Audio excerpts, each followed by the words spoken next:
Gordon Guthrie Chang is a well-known opinion writer, book author, and graduate of Cornell Law School. His father was born in China. His mother is of Scottish ancestry. Gordon Chang was born in Long Branch, New Jersey, and grew up 25 miles outside of New York City.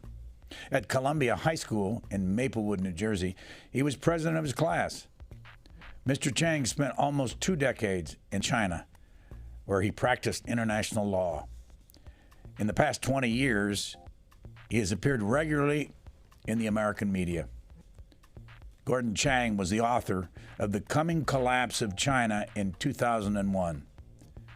We discussed with him if he's still sticking by that prediction. Gordon Chang, you wrote a book 21 years ago that said China was going to collapse in the next few years. What happened? Yeah, in 2001, the book said that the Communist Party would fall from power in a decade. So I'm out of time. I didn't foresee a lot of things, but the most important was the 2008 downturn, which gave the Chinese regime some strength, gave it some confidence, and it shook confidence in the West. And so I think that was the primary reason why I was wrong. When do you think it will happen, if you still do?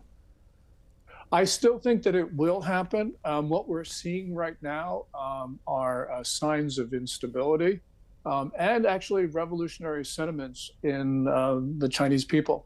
So, for instance, in these extraordinary protests that started at the end of October over the COVID restrictions, people were, of course, complaining about the lockdowns. But as we saw, especially after the November 24th fire in Urumqi, people were on the streets chanting, down with Xi Jinping, down with the Communist Party. And that's something that shook the party. This is important because, a lot of people compare these recent protests with 1989, when there were demonstrations in about 370 Chinese cities, and of course, Beijing. But I think a better comparison was 1949. And the reason is in 1989, people, they did not challenge Communist Party rule. They wanted Premier Li Peng, a hardliner, to step aside. They wanted the party to open up, but they felt the party should rule China. If you go back to 1949, very different situation. Chiang Kai-shek's nationalists were so much, would you look at the metrics, were so much stronger than the communists, but they failed. And they failed because, as the great China historian Yu Yongshi said, the nationalists lost people's hearts. And today, it's the Communist Party that has lost hearts. Yes, it can stay in power because it can imprison, it can coerce, it can intimidate, but it can't persuade. And that means we're going to see some incident that is going to trigger protests like we saw at the end of November. And this is just going to continue. The party, I think, is on a limited timeline. Can you remember when you first got interested in being a China expert? That's a long time ago. I was practicing law in Shanghai with my wife, and I was working for the great Jerry Cohn, Paul Weiss, and Jerry always loved to write about things, China business and whatever. And so he got me interested in writing. And so one thing led to another. So it's been all downhill since I met Jerry. When was the first piece that you wrote that was recognized and people started noticing that you were somewhat of an authority on China? I don't know if that's happened up to now anyway. So, but all I can say is that I started writing at the end of the 1990s and enjoyed it. And just a passion became a career. My wife says, well, of course, I'm in retirement. So this is like busier than when I was practicing law.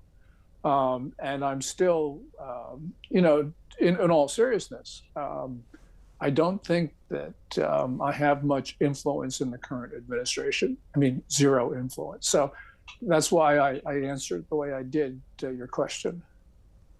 Go back to the beginning. How did your dad get to the United States and why? Great question. My dad was a student in Jiaotong University in Shanghai. Well, he grew up in a town called Rugao, which is in Jiangsu province, north of the Yangtze River.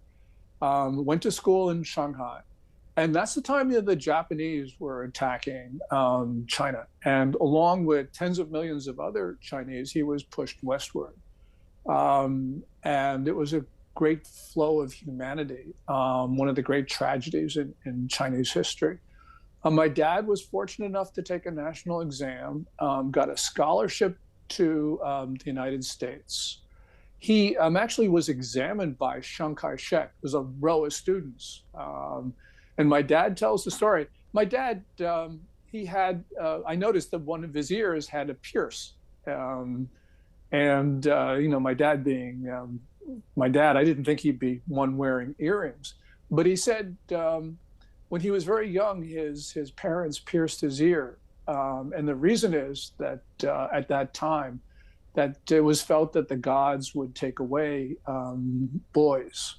And so it was a practice in China of that time to put an earring on boys so that the gods would skip over and let them live. But anyway, so Chiang Kai-shek's in reviewing the line with my dad in it, and my dad noticed that Chiang Kai-shek noticed that he had a piercing in his ear, and my dad noticed that Chiang Kai-shek had a piercing in his ear. So in any event, my dad got the scholarship after the inspection. He flew over the hump, over the Himalayas to India, boarded a Liberty ship, which went down to Australia before then going up to the port of San Pedro in California. The reason why it took such a circuitous route was to avoid Japanese submarines. My dad landed in February 1945 in LA. Had a couple days to spend with a friend of his who'd also got a scholarship. So a woman cab driver, because the cab drivers then were women, took him around and she said to him, "Would you like to see the homes of the stars?" And my dad, not knowing anything, said yes. So they actually went to Mary Pickford's house. Mary Pickford wasn't there. But they did go to Charlie Chaplin's house, and the great man himself answered the front door. And after a little short conversation, because Charlie Chaplin was very gracious, even to two, obviously poor Chinese students, my dad came away. And the one thing he told me about that encounter was that Charlie Chaplin was short, which is important because my dad was short. So anyway, to make a very long story short, they took the Transcontinental Railway, went to Cornell. My dad got his master's in civil engineering in 1946. And there's a story after that, but much too long to tell. What was it like for you growing up in New Jersey? And I heard you one time say that you were so different, you looked different than other people, and that you were going to school with. But I also noted that you were president of your class, so you must have been popular. I was vice president of my high school and president of my high school. And yeah, I was different and got, all little kids who are different in any way get a hard time. But of course, if you're Chinese, you get a little bit of rough about it, but nothing serious. And, I just got along with everybody. It's something which, I don't think about very much because I had a really, at school, I had a happy time. Kids are kids. And after they give you a hard time for a little while, they then become your friends. And so it was great. Where did your father meet your mother, who I understand is deceased? Yes, but my mom died in 1959 of cancer. And my dad died in 2015 when he was 98. They met at Riverside Church in New York City. It was sort of like a mixer. And my dad's pretty sketchy on the details. So you now know everything I know. You did say in something that I saw that you had a troubled past with him, or you had a troubled relationship with him. I was the firstborn. I was a boy, and Chinese household that confers special responsibilities. And I was teaching my dad what it was like to live in America, and my dad was teaching me what it was like to grow up in a Chinese household. So yeah, there was friction. But my wife was very good. She said to me, and this was maybe about 10 years before he died. He said, "Your dad's not going to live, forever, and it's important that you reconcile with him, because if you don't, you will regret it for the rest of your life." And as difficult as things were at sometimes, her advice was right. So we did reconcile, and I mean, it wasn't terrible, but there's just that friction, and so we were on very good terms when he died. And where did they meet? She was not Chinese, I understand. Yeah, she was American of Scottish descent. She came from a family with a long line of ministers in New York, Episcopalians, and after they met in New York City, they got married and they moved to Keansburg, New Jersey, which is a town on the south coast of New York Bay, which is basically a town which was once prosperous, devastated by a hurricane in the early part of the 20th century, and never recovered. And so that's where we started. And my dad, it's interesting that when he was in Keansburg, even though he had gotten his master's in civil engineering, that's sort of like the last thing that he wanted to do with his life. So in the garage of home, he actually set up like a 3 or 4 table restaurant, Chinese restaurant, and it failed miserably. We still, have the pottery from it, blue and white teapots and stuff like that. But what my dad did was, after the failure of the restaurant, he then started working for engineering consulting firms in New York City, got a job with Public Service Electric and Gas, which is the utility in northern New Jersey. But at 55, first day of eligibility for early retirement, he was out the door. And he started a takeout restaurant in Madison, New Jersey. Takeout, just as a counter, actually. They turned it into a restaurant, he and my stepmom, and they then moved into a bigger place. And so he was doing exactly what he wanted to do, which was to be a restaurateur. He bought a building in Madison, sparked the rejuvenation of the town center, and became a prominent person in town. So only in America does stuff like that happen. Well, because you've been close to Chinese and close to Americans, is there any way to describe the difference in the way Americans think and Chinese think? I know there's a lot of people involved, but what would you say to that question? Oh, yeah. There are people who can answer that question a lot better than I do, because the people have done all sorts of studies about the way Chinese view, for instance, pictures, and the way that Americans view them. So, I don't hold me to this, but like, if you have a picture of an aquarium, they say the Americans will see the fish and the Chinese will see the water. I don't know if that's true or not, but I think we do think differently, because we are Americans, and we have a very different history than China does. So we are much more individualistic. We think ourselves willful and able to change things.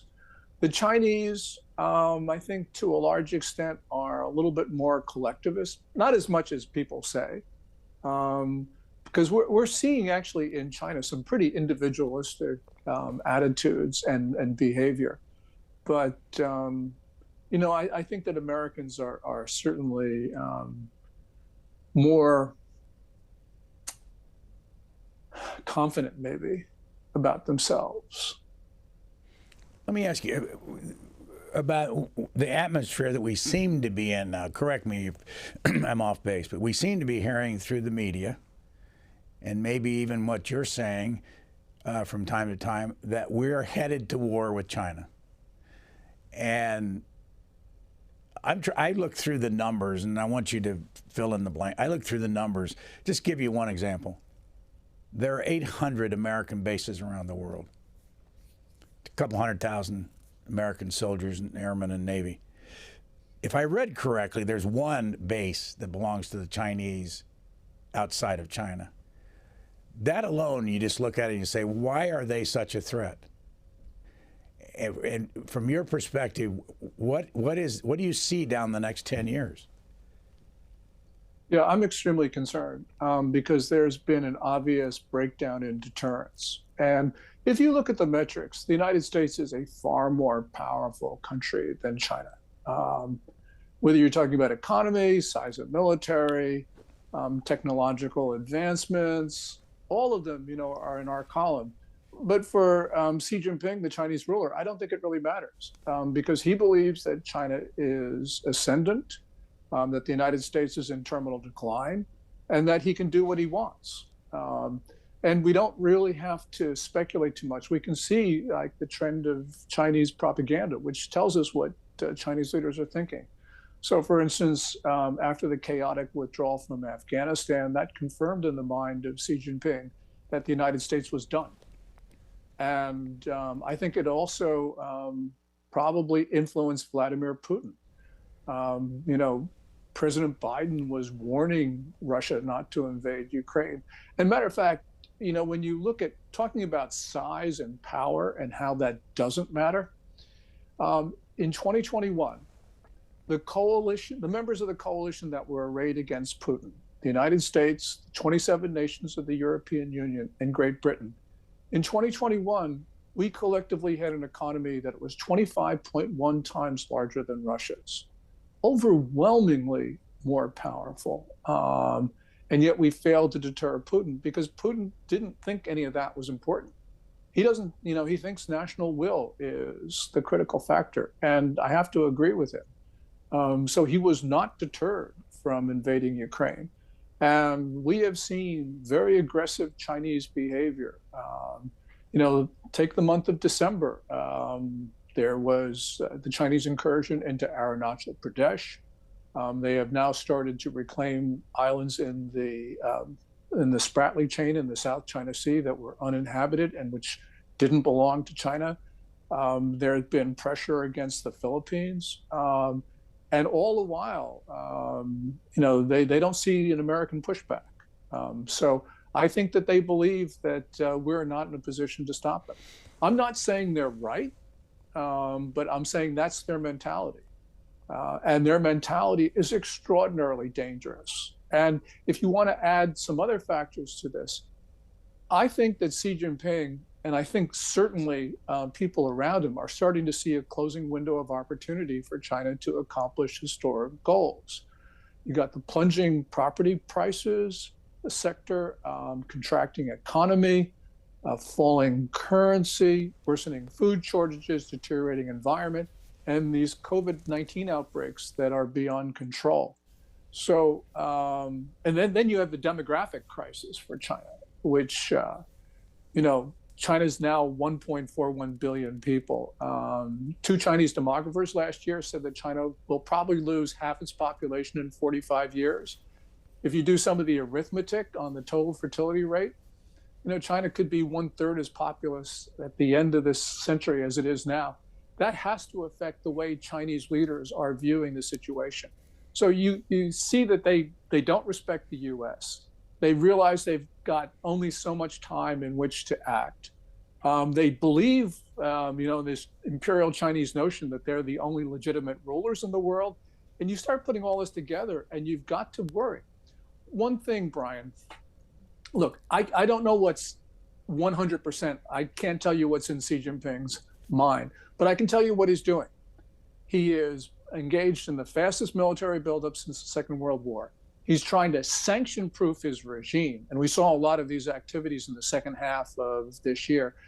And he is mobilizing China's civilians for war. So I can see what he's doing. And so I can see that we're not preparing ourselves. We have no sense of urgency in the Oval Office or in the Pentagon. This is an extraordinarily dangerous situation. But if you look at that part of the world, China is surrounded by South Korea and Japan, and we now have troops in Australia. We have 11 aircraft carriers. They have 2. What advantage do they have for going after Taiwan when, for instance, they send us $550 billion a year in goods? We only spend $150 billion going the other way. They own $1 trillion of our debt. What's advantage to them to go after Taiwan? What do they do once they get it? Taiwan represents a critical threat to China. People in Taiwan self-identify as Taiwanese. About 80% self-identify as Taiwanese only. Maybe somewhere, and that number's been going up. And the number that's been going down is those who identify themselves as Chinese only. That's below 5% these days. But in China itself, they view the people in Taiwan as Chinese. The core argument of the Communist Party of China is that the Chinese people are not ready to govern themselves. And so therefore they need this totalitarian state. Well, you can maintain that argument if you totally control all information, Truman Show like.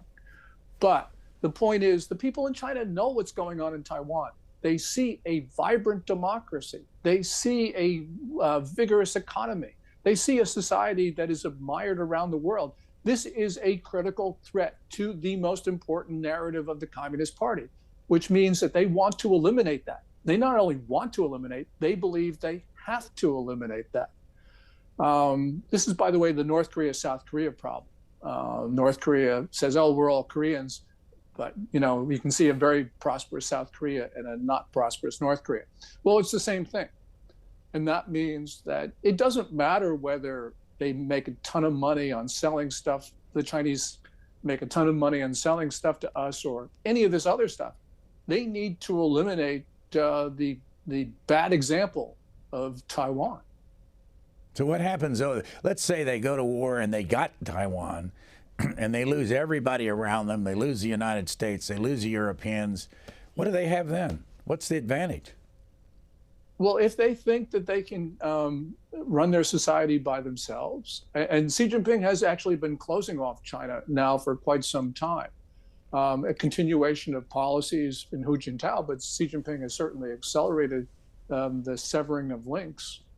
They're Chinese. They believe that, Xi Jinping believes that the rest of the world will come to terms with China. And so if you come with that mentality, which is evident from the things that he says and does, then you don't really care. You can weather it out. So that's why I think we don't, as I said, 100% know what's in his mind, but we can see the things that he says and does, and that tells us that's the way he feels. So he does a number of things if he takes Taiwan. Just a couple of them. First of all, he then has a reliable route to surge his Navy and his Air Force into the Western Pacific. I think he takes down America as a global power, because after the catastrophic withdrawal from Afghanistan, Taiwan has become the test of credibility, not just in the region, but around the world. Remember, we had the Budapest Memorandum. Essentially, we agreed to defend Ukraine's borders. We didn't do that. If they take Taiwan, I think countries around the world look at the U.S. and say, yeah, they're powerful. They got a big military, but they are totally useless as an ally. The phrase that people use is that, and this is a reversal of what the Marine Corps says, it is dangerous to be an American friend. it is very good to be America's enemy. That's the way they think in Beijing. I'm not saying they're right. I think they're wrong, but it doesn't matter what I think. It matters what they think. And they have this very dangerous attitude. And I actually do think that they would be right if they were to take Taiwan and show the United States is not willing to defend its friends. Moving off the topic of war for a moment, there's several other things I want to ask you about. Confucius Institute. If my numbers are right, there were in 100 universities in the country. They're now down to 18. They're going down even farther. What happened to the Confucius Institute, and what was it? Well, Confucius Institutes were funded by essentially the United Front Work Department of the Communist Party, which is the arm of the party which influences foreigners. And these were, basically pretty small units on college campuses with a little bit of funding from nominally the central government of China, but really from the Communist Party. They're basically teaching Chinese language, a little bit of Chinese culture. But they had enormous influence because a lot of universities would not allow, for instance, criticism of China because they were worried of funding on not only the Confucius Institute, but the flow of Chinese students who were paying full tuition. The numbers of Confucius Institutes have dropped dramatically. The party is trying to rebrand them to keep a presence on campus, but under a different moniker. And in that regard, they've been fairly successful. So this is a continual struggle. But, there's not only Confucius Institutes, there are Confucius classrooms in our secondary school, and there are hundreds of those. I think in my hometown, there's a grade school that has a Confucius element to it. I can't swear by it. I remember reading about it. But in the end, why would any school in the United States allow a Communist Party funded organization in? I have no idea. You got to ask them that, because this to me is a mystery. But I think it probably has something to do with wanting Chinese students on campus paying full tuition. They're down, but there are 300,000 Chinese students in universities in this country today, at least. What do you think of that, and what impact does that have? Okay, there were, before the pandemic, there was about 387,000, 390,000, depending on the count. I don't know what it is today because the pandemic and because of restrictions that the U.S. has placed on visas.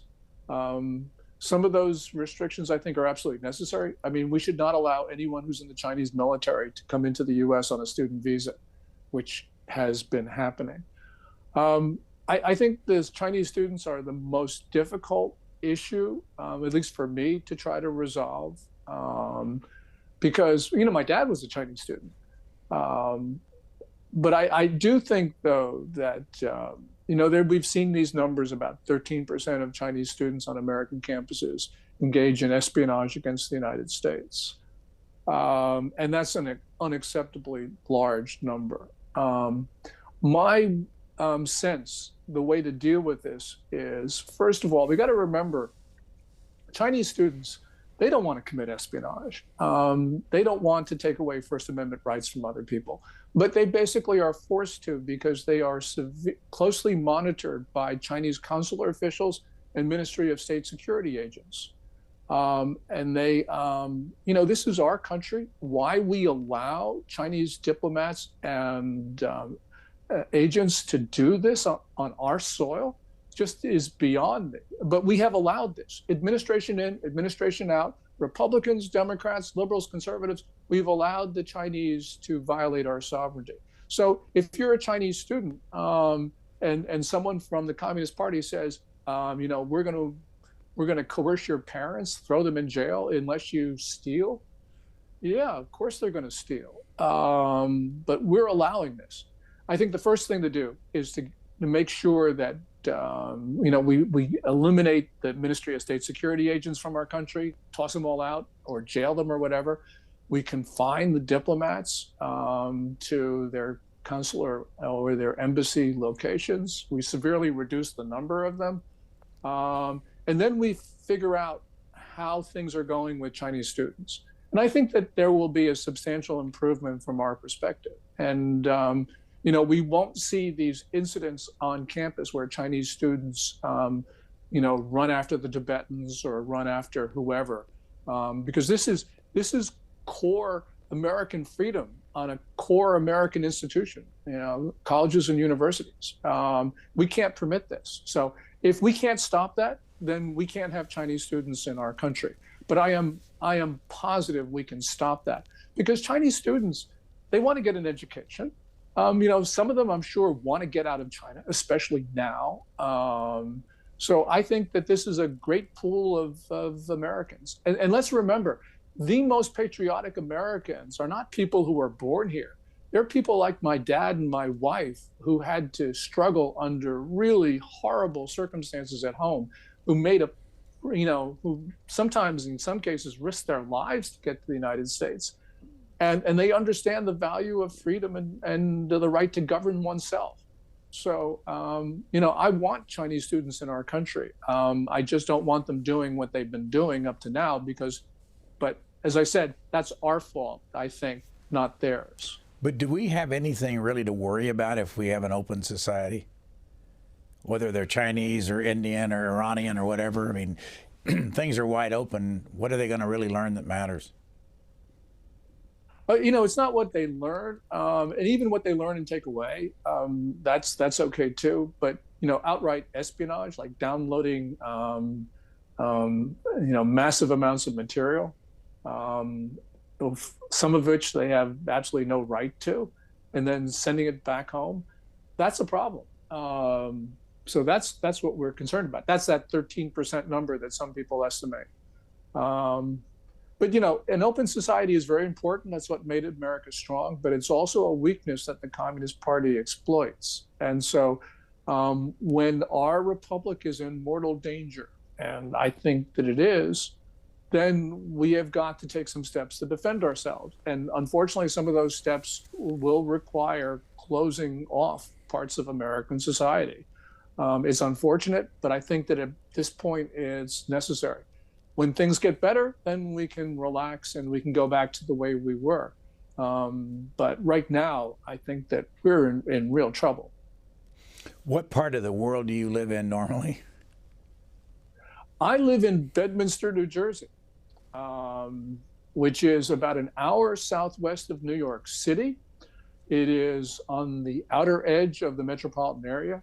Where I live, I don't think anybody or very few people commute into New York, though I think we probably are technically part of the metropolitan area for statistical purposes. We love it out there. Where did you meet? Bedminster, of course, is known not for the home of Gordon Chang, but it's known for Trump's golf course. But that's the rich side of town. And a few horses. And a few horses. Yeah. And a few horses. Where did you meet your wife? I met my wife in Hong Kong. I was a partner in Baker McKenzie, an American law firm, and she was an associate. But I have to say that she was working for somebody else, so it was not sexual harassment. And do you have children? I've got a child from a prior marriage, but Lydia and I do not. And I know you're private about this, but what kind of work does your child do? How old is your daughter, and what kind of work does she do? My daughter is now 42. She lives in Chamonix in France.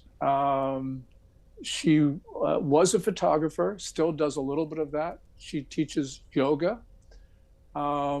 She has great photographic talent, but she doesn't have an interest in it, which drives her father insane because I wish I had 1/10 of her talent, because I'd be a photographer instead of a writer. But be that as it may, she's a great kid, and I'm very proud of her. Though I wish she were a photographer. Back to China, and I'm looking for brief explanations on a number of things, try to get some insight. When we hear about Uyghurs, where do they live? What is the sensitivity around them? And what have the Chinese government done to them?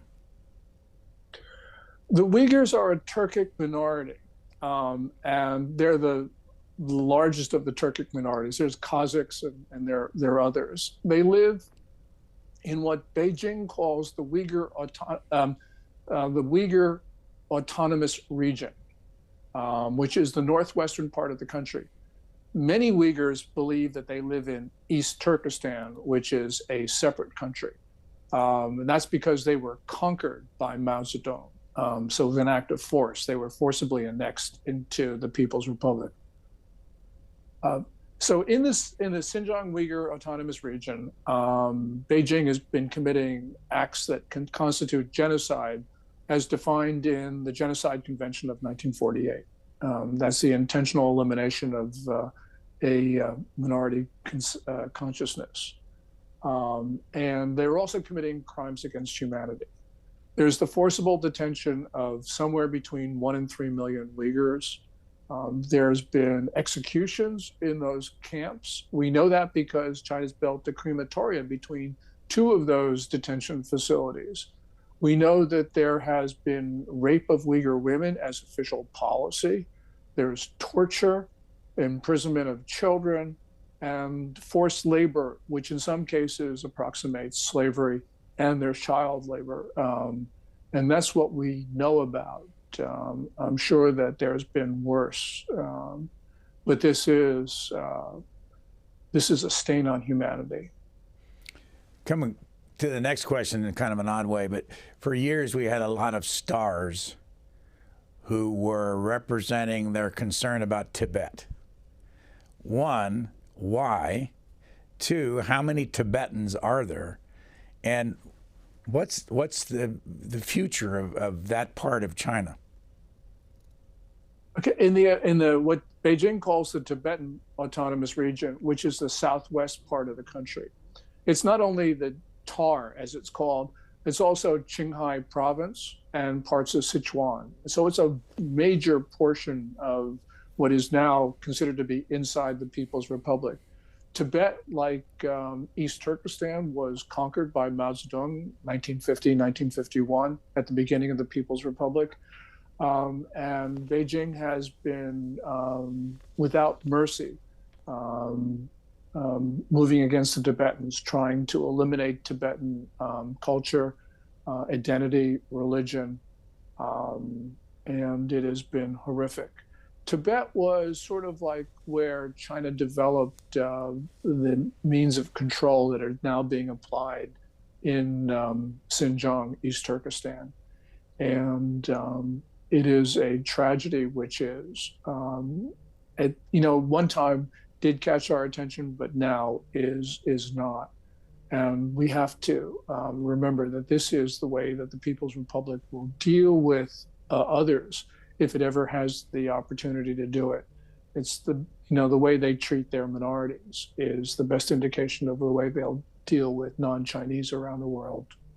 It's interesting, if you look around all the controversial places, Hong Kong around 7 million people, Tibet around 3.5, 4 million people, Uyghurs, I don't know what the total number is, but you suggest between 1 and 3 million have been persecuted up there. And then Taiwan's only 25 million people, and you're talking about China with 1.4 billion. Why do they care so much about these little groups compared to the size of a country like that? The little groups are on the periphery of China. And the Chinese know that, China goes through periods of expansion and contraction. And I think that it's probably hit the maximum level. And it's now, I think, having problems along its periphery. And that's part of the reason. With regard to Tibet, the other reason is it controls the high ground with regard to India and controls the source of rivers that flow into Russia, into, the Yangtze flows through China, and the rivers that flow through India and Southeast Asia. So that's important there. Xinjiang, from a geostrategic is important because that's where the road and the railway connections between China and Central Asia go. They got the Belt and Road program. Originally, that was to connect China with Europe. Well, the land connections, in other words, the belt portion of Belt and Road, all go through Xinjiang. I have to admit that I used to think it was Belton Road, and of course I looked it up, and you're saying Belt and Road, and that is a program I want to ask you about. What is it? How many places in the world are they doing what they're doing with Belt and Road? Yeah, in 2013, in two separate speeches, Xi Jinping announced the belt, and then he announced the road. The belt is the routes to Europe through Central Asia. The road is the 21st century maritime Silk Road. That's the routes that go through the Straits of Malacca, India, around Africa, or through the Red Sea to Europe. And now, of course, it's been expanded. About 135 countries have signed Belt and Road memoranda, though not all of those, I think, have Belt and Road projects, but there's been a lot of them. Belt and Road has been extended beyond just connecting China to Europe. It's now the entire world. They also got a space Belt and Road, so it's basically the universe. And those guys aren't kidding, by the way. 2018, China's space officials started talking about the moon and Mars as sovereign Chinese territory. So this is the most ambitious group of aggressors in history. So, but basically, the Belt and Road is to tie the world to China. We know relatively a lot about China and almost nothing about India. Now, that's me saying that, just based on what you see on, in the media and all that. You can find out about India, but you don't have the same kind of romance with you do with China. Why is that? They're exactly the same size in population. One's a communist country, the other's a democracy. Help us out. Yeah, that's a great question. And that's another question of yours that I have no answer to, because India is endlessly fascinating in its own right. And the people who are endlessly fascinated with India is a much smaller subset of humanity than those who are endlessly fascinated with China. I don't know. We Americans, for instance, have always been fascinated with China. And I think part of it is because if we go back 300-400 years, China really was a wonder to behold, and India was not. And so maybe that's the origin of it. But each of these cultures is, I think, just exotic and complex and, as I said, fascinating. You lived in China for a couple of decades. Where did you live besides Hong Kong? Okay, I lived in Hong Kong for 10 years, 81 to 91. For the 5 years following, I lived in San Diego, but spent a good portion of my time in Hong Kong and in China. And then from August 96 to May 2001, we lived in Shanghai. So, but during that time, it was all focused on Asia. I was practicing law then, all except for the last year. I stopped practicing law as the 1999 became 2000. I can remember going to a big New Year's bash in Hong Kong, and they were ticking off the end of the century, and while people were saying, 1098 and thinking, oh, it's going to be a new century, I was thinking, I got 10 seconds more left to be a lawyer, 9 seconds left to be a lawyer. And when it became 2000, I became a writer. Why'd you quit? I quit because a couple things. First of all, I practiced law for 25 years. I had all the money I needed. My daughter decided not to go to an American university, which meant she wasn't requiring $80,000 a year. She went to the London Institute in London, which meant it cost me like $1,500 a year. My wife and I don't really have big requirements. And I had always, since high school, wanted to write a book. There are a lot of reasons why, but the most important was I had always wanted to write a book, but I had never anything to say. When we landed in China, about 3 months, couple months afterwards, I realized I had something to say.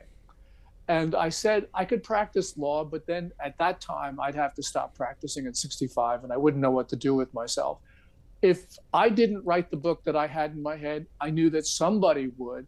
And I knew that if somebody wrote the book and not me, then I would just be kicking myself for the rest of my life. So I had a perfect opportunity. And so I said, I'm going to write the book, which became The Coming Collapse of China. And the origin of it is when we arrived, Lydia and I arrived in Shanghai in August 1996. I can remember Lydia getting on the phone and saying, Mom, China's not communist anymore. And I agreed with her. But as we worked in China, as we traveled around, as we talked to people, as we saw things, we realized that China was communist. And not only was it communist, but it was headed in the wrong direction. So that's why I wrote the book. I can remember my clients coming into Shanghai, going to the Grand Hyatt in Pudong, like one of the most spectacular hotels in the world, and saying to me, China's not communist anymore. So I thought that I had a view which was certainly a distinctly minority one. Certain Chinese in China were saying the same thing. But it was not a view that was held outside China. So as I said, it's now or never. I look back and I'm glad I made that decision because, as one grows older, as I am, one realizes the value of time. One realizes that you got to do what you think is important. And if you don't do it, it just creates so many problems. So I can be 100% wrong in my views. I can be an idiot. And a lot of people do call me an idiot. But the point is that I'm doing what I think I should be doing. And so therefore, I don't regret it.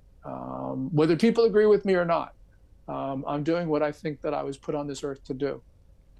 Over the years, I've seen you on CNN, MSNBC, Fox News. I've listened to you on the John Batchelor Show, seen your columns that you've written. Is there a different way that people look at you today from a political standpoint than they did, say, 5 or 6 years ago before the Donald Trump administration? Yeah, I don't think it has anything to do with Trump. I've kept my views, my general orientation. And at one time, going back to George W. Bush, Obama, I was considered just at one end of the spectrum, or many people thought on the unacceptable end of one end of the spectrum. But what's happened is that spectrum has moved, and the notion of what's acceptable thought has changed. So that's not to say that I'm right, but it is to say that for various reasons, which have to do more with Jiang Zemin, Hu Jintao, Xi Jinping, I've become less unacceptable. When was the last time you were in China? The last time I was in the People's Republic of China, like mainland, was November 2013. I gave a talk to a convention of lawyers, and after that I decided it was too dangerous to go to China. The last time that I was in Hong Kong was August 2019. And after that, I thought it was too dangerous to go to even Hong Kong. And dangerous for what reason? Because there's a clampdown in Hong Kong, and some people say that the room for acceptable political thought in Hong Kong is narrower than it is in mainland China. which I actually think is right. So, in Hong Kong right now, I'd probably be prosecuted under the national security law, which Beijing imposed on Hong Kong. So I'd prefer probably not to live the rest of my life in a Chinese jail. Can you help us understand what COVID has meant to China and how they've handled it in the last 3 years? How many hours do I have? 16. Go after it. Okay. I mean, we don't really understand what's going on inside. Can you help us understand from what your perspective is? Well, at this moment, the Chinese people, by and large, have no immunity to the Omicron variants of COVID-19, and it is ripping through China. Estimates from virologists and epidemiologists are basically that 60% maybe of the Chinese people will get COVID this winter. We're talking 800 million to 1.1 billion infections, maybe 1 to 2 million deaths.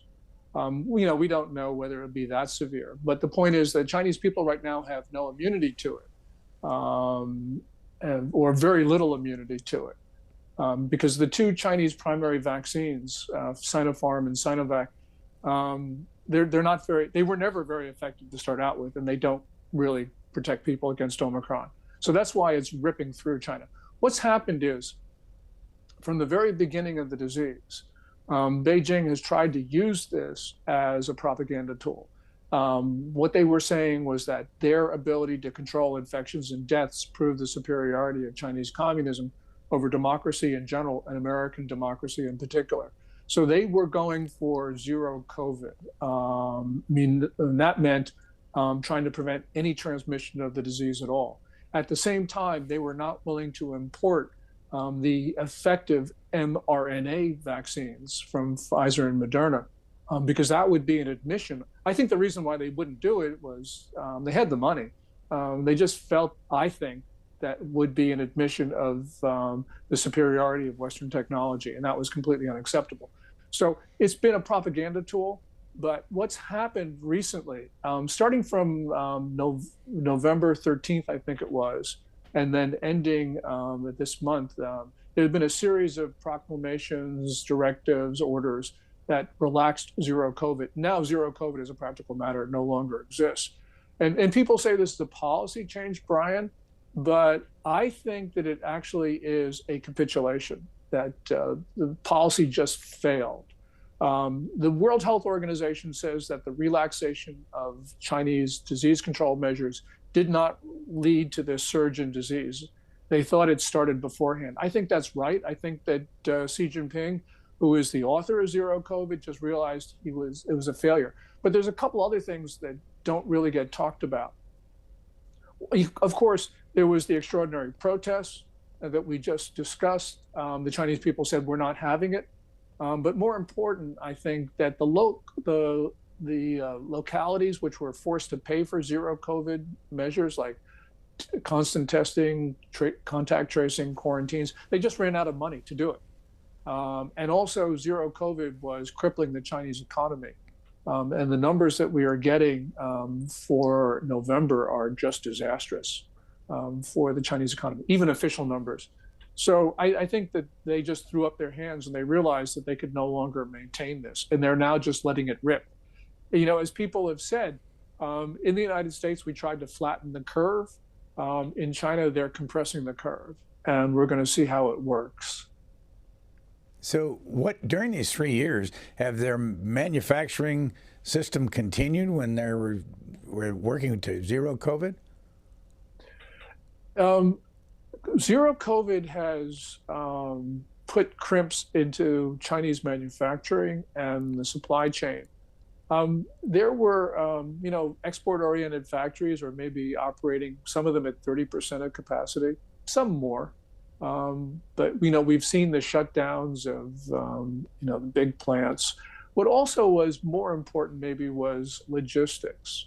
They closed the big container ports for a little while in places like Shanghai and Ningbo.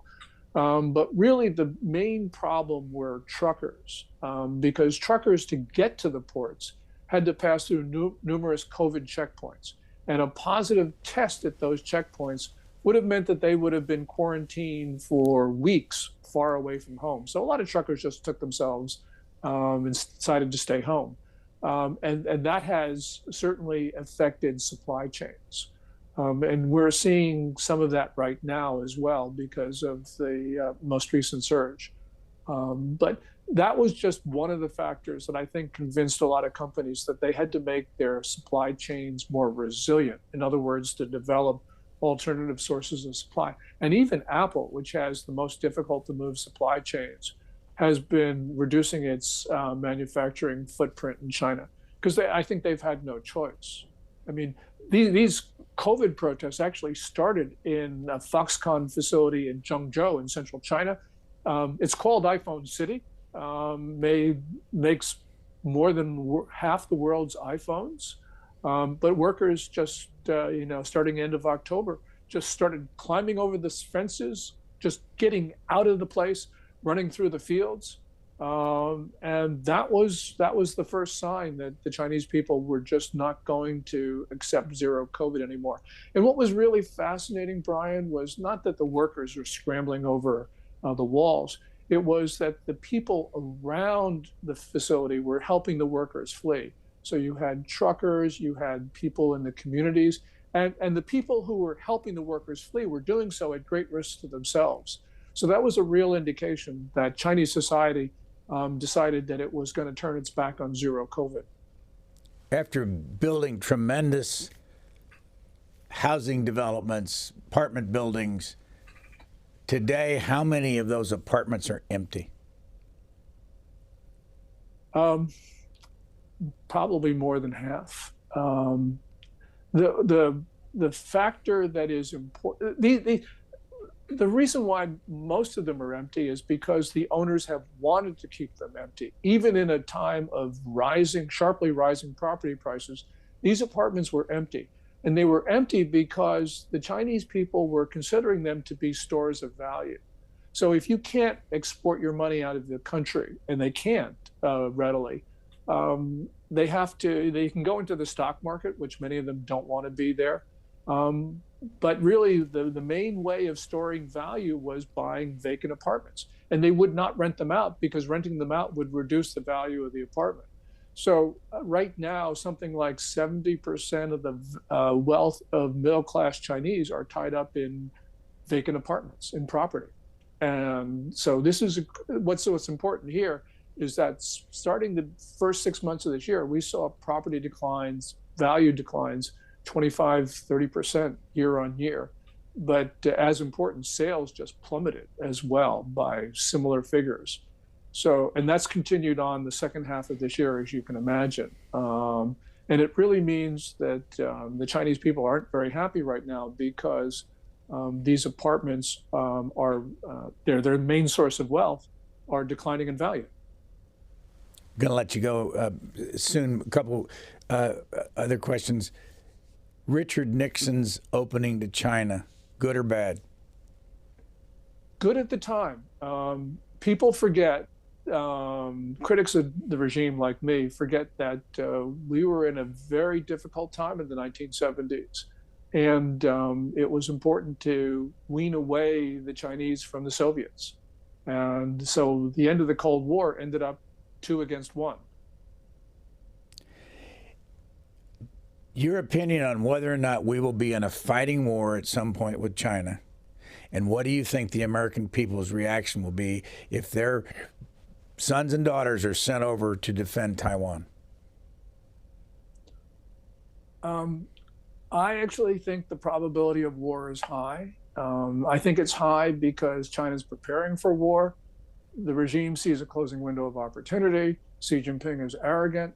And we Americans are acting like, people in democracies before great wars. We're just trying to do everything possible to avoid it. And thereby we are emboldening the worst actors in the international system. So I see that there's terrible times ahead. I hope it's not true. But remember, we're Americans. And so we believe that we're entitled to be oblivious to what our enemies say. The terrorists killed 6 people in February 1993 by detonating a bomb below the North Tower of the World Trade Center. We didn't care. We didn't care until 9/11 when Osama bin Laden killed 799 Americans, something like that. We just believe that we're entitled to be oblivious. And so we don't pay attention to what our enemies did. That's why we have December 7th, 1941. That's why we have September 11th, 2001, because we were not paying attention to what our enemies are saying. And the reason why I say that is because we're not paying attention to what the Chinese are now saying. They declared a people's war, quote unquote, on us in May 2019. That's important. We Americans don't know about that, but the Chinese believe that way. Second part of that, what will be the reaction in this country if our sons and daughters are sent over there to fight to protect Taiwan? I don't know. I also don't think that anyone knows. Remember, in 1950, Dean Acheson, Secretary of State, one of the great secretaries of state in our history, publicly drew America's Western defense perimeter to not include South Korea. Up until that time, Kim Il-sung, the leader of North Korea, could not get either Joseph Stalin or Mao Zedong to give him the green light to invade South Korea because both Stalin and Mao said, you're going to have to fight the Americans and we're not prepared to do that now. So what happens? They hear Dean Acheson, Kim Il-sung gets the green light, and what do? Within hours, Truman sends American troops to defend South Korea. 1950, people will say, oh, that's a long time ago. Well, let's go to 1990. 1990, April Glaspie, our ambassador to Iraq, has a conversation with Saddam Hussein. Saddam Hussein asked the question, what will happen? What will your reaction be if I invade Kuwait? He didn't put it in quite those terms, but that's what he was saying. April Glaspie, acting on the instructions of, I think it was James Baker, Secretary of State, said something like this, and this is almost a direct quote.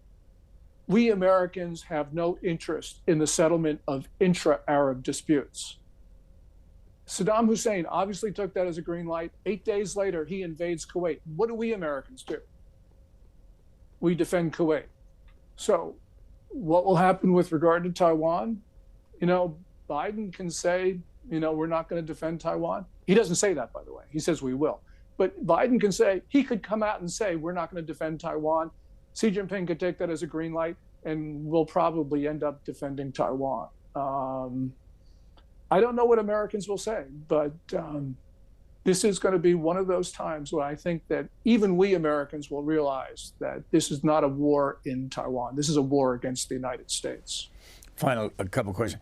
Where can someone who is interested in either reading or listening to or watching Gordon Chang find you on a regular basis? Well, on an irregular basis at C-SPAN. I tweet at Gordon G. Chang, GordonGchang, and I archive my articles for free at my website, www.gordonchang.com. And how often do you appear on the John Batchelor show as a co-host? Twice a week. On Mondays for 2 segments, on Wednesdays for 4 segments. And John Batchelor is one of the great radio hosts, so I'm very privileged to be able to do that. And he is based in New York, and you can hear him, I think, we can hear him here in Washington. I don't know how many other cities, do you know? Since he moved over to CBS, I don't know the specific answer. When he was at Cumulus, which was basically the ABC network, there was about 140 stations. Most of the people who listen to Batchelor do so on his podcast. Yeah. Which is, he takes his CBS segments and he podcasts them. And that's where most people hear them. Gordon Chang, thank you very much for all this time. Well, thank you so much. I really appreciate the opportunity. Thanks for listening to the Booknotes Plus podcast. Please rate and review Booknotes Plus, and don't forget to follow so you never miss an episode. Questions or comments, we would love to hear from you. You can email us at podcasts at c-span.org.